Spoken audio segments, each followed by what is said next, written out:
Quran surat Ali Imran ayat 68. A'udzubillahi minasyaitonir rajim.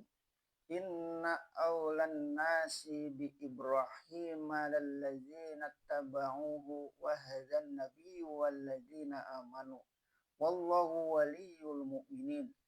Sesungguhnya manusia yang paling dekat kepada Ibrahim ialah orang-orang yang menurutkan dia dan Nabi ini dan orang-orang yang beriman. Dan Allah adalah pembela dari orang-orang yang beriman. Sesungguhnya manusia yang paling dekat kepada Ibrahim adalah orang-orang yang menurutkan dia.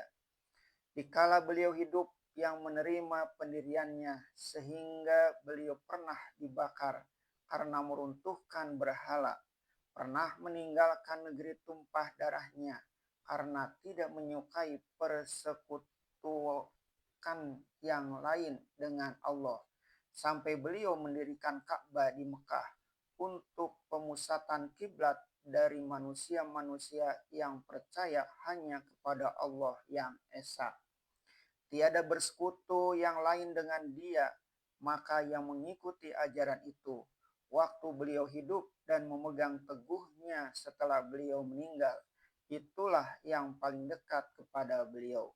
Dan Nabi ini dan orang-orang yang beriman, yaitu Nabi Muhammad SAW dan umat yang beriman, karena dia pun menegakkan tauhid, tidak menuhankan yang selain dari Allah, menyerahkan diri kepada Tuhan atau Muslim, dan menentang segala penyembahan kepada berhala, patung, dan menuhankan manusia. Inilah orang yang paling dekat kepada Ibrahim.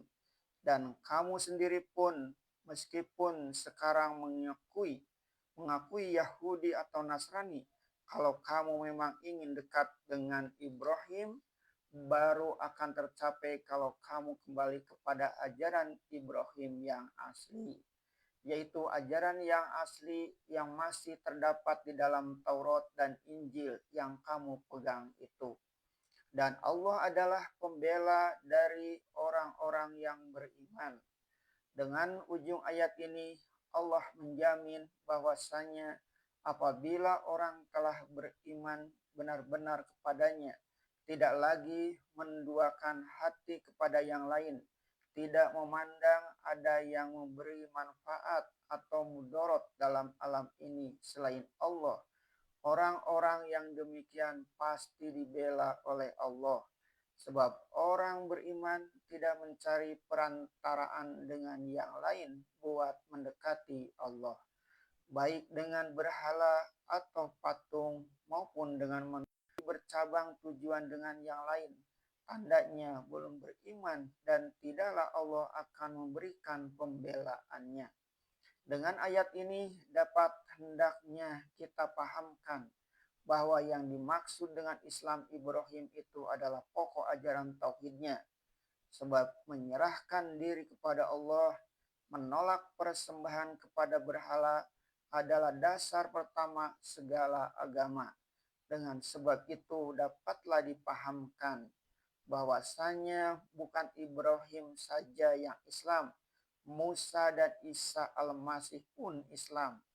Adapun syariat dan peraturan-peraturan yang mengenai pelaksanaan bisa berubah karena perubahan zaman dan kaum Rasul yang diutus.